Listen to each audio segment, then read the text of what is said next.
Can you cruise in style without breaking the bank? Royal Enfield would like you to meet the Super Meteor 650.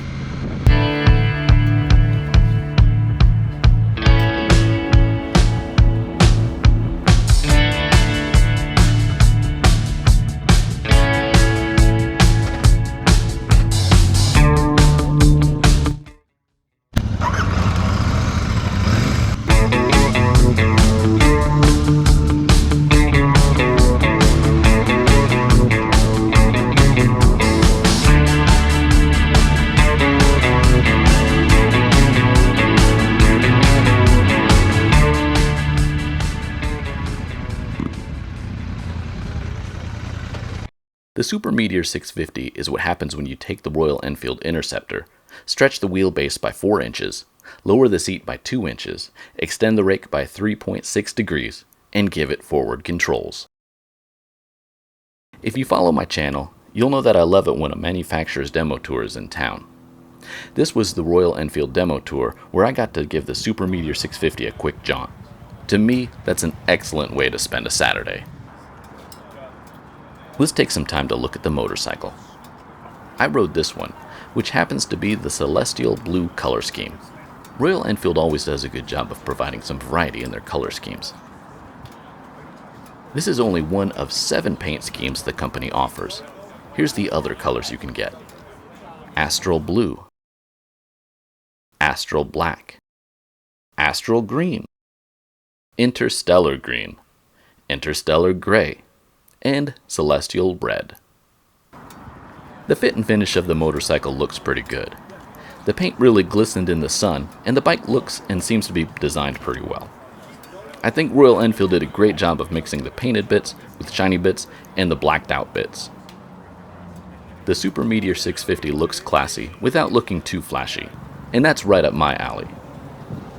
One neat part on this paint scheme is the gold pinstriping. I'm pretty sure they do that by hand. Okay, it's time to put the gear on and get the ride started.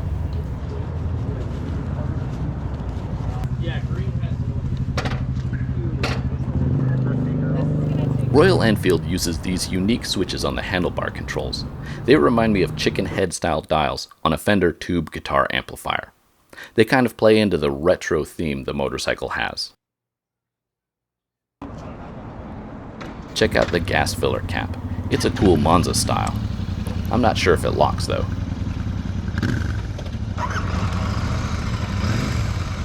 When the engine comes to life, it does so with a slight rumble, and I must say it's pretty smooth.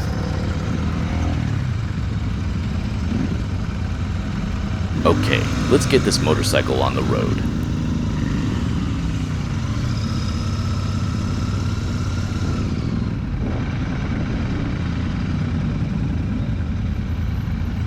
Since this is a cruiser, it has forward foot controls. They're not crazy drastic. Your feet aren't super far in front of you like you're riding a lazy boy recliner. But for me, who mostly rides standard motorcycles, it took a while to remember that the foot pegs were not directly below my knees.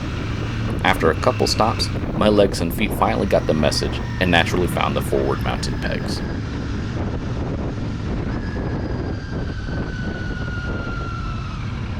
The seat is lower than a standard motorcycle.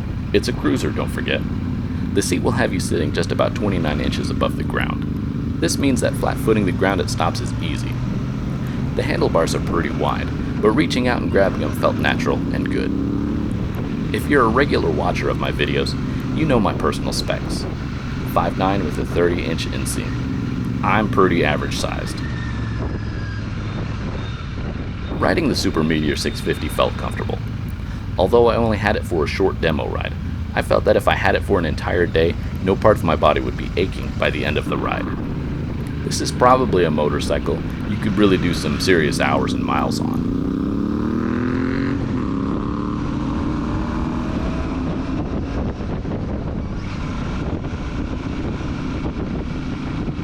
Okay, let's go over some of the specs and details of the Super Meteor 650. It's powered by a 650cc parallel twin engine that's air and oil cooled. It puts out 46.4 horsepower and 38.6 foot-pounds of torque. Those aren't crazy numbers, but they're enough to do just about anything you'd want this motorcycle to do.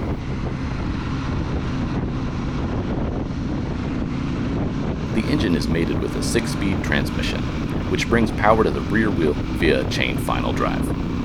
With the 6th gear, you should be able to eat up some comfortable highway miles on this machine.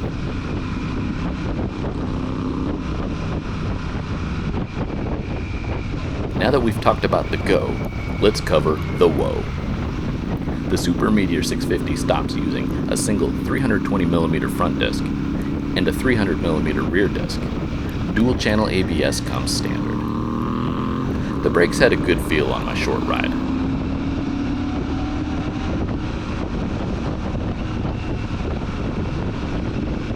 The motorcycle rolls on alloy wheels, a 19-inch front wheel and a 16-inch rear wheel.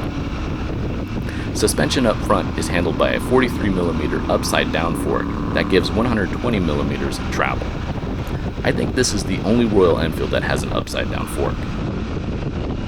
The rear suspension is taken care of by twin shocks that have 101mm of travel and adjustable preload.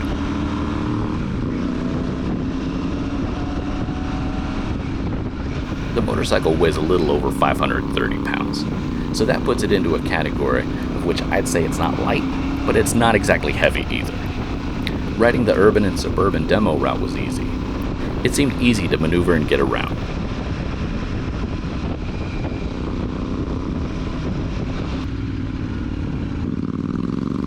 The fuel tank holds just over 4 gallons, which means you should have some good stretches in between those fuel up stops.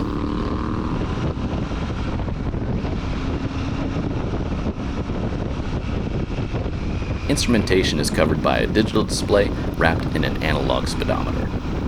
It looks minimalistic, but it covers everything you need. The things I appreciate the most are the fuel gauge and the gear position indicator. It comes with the Royal Enfield Tripper navigation system. That's the small round display on the right of the main instrument cluster. It pairs with your phone to give turn-by-turn navigation. It kind of reminds me of the Beeline motorcycle navigation system.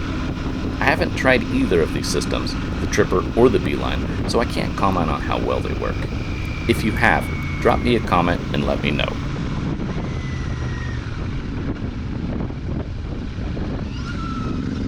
Royal Enfield offers a slew of accessories to add to the Super Meteor 650. Everything from different wheels to hard saddlebags. The saddlebags would be a great addition to make this an excellent option to tour with. One accessory I didn't quite like was this windshield. For some reason, I experienced some weird buffeting that shook my helmet back and forth at the higher speeds. If I owned this motorcycle, I'd ditch this windshield and add one a bit larger for touring and remove it altogether when I'm buzzing around on short trips. I think the Super Meteor looks best sans windshield.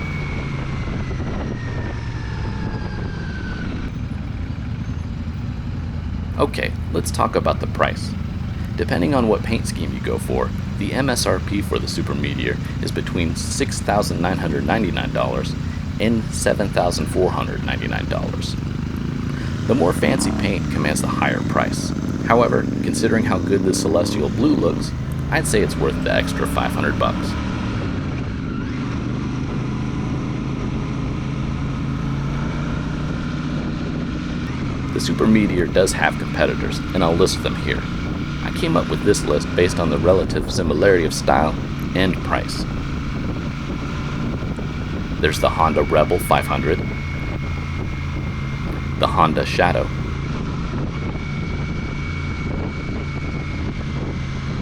Kawasaki offers the Eliminator with a 451cc engine.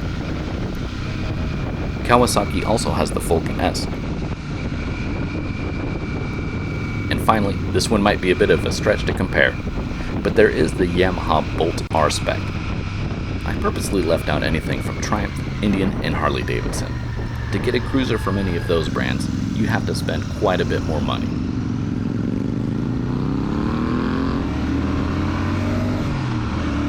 So who do I think this motorcycle is for? That's a good question. Royal Enfield Super Meteor 650 would be a great motorcycle for anyone who appreciates the cruiser style and doesn't want to break the bank. For less than $8,000, you get a really comfortable and capable motorcycle.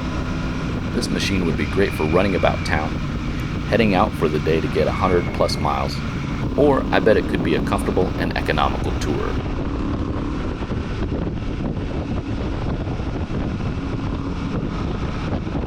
If you get the opportunity to take the Super Meteor 650 for a ride, definitely do it. I enjoyed my short ride and would love to do a longer, more in-depth test.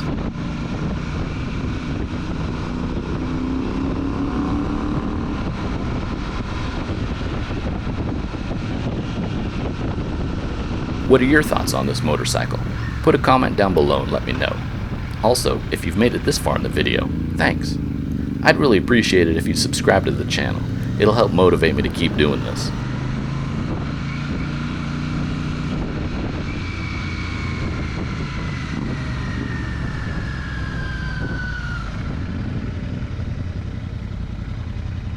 Now, if you want to watch a video about how Italy teamed up with China to breathe new life into an Italian motorcycle brand, watch this video next.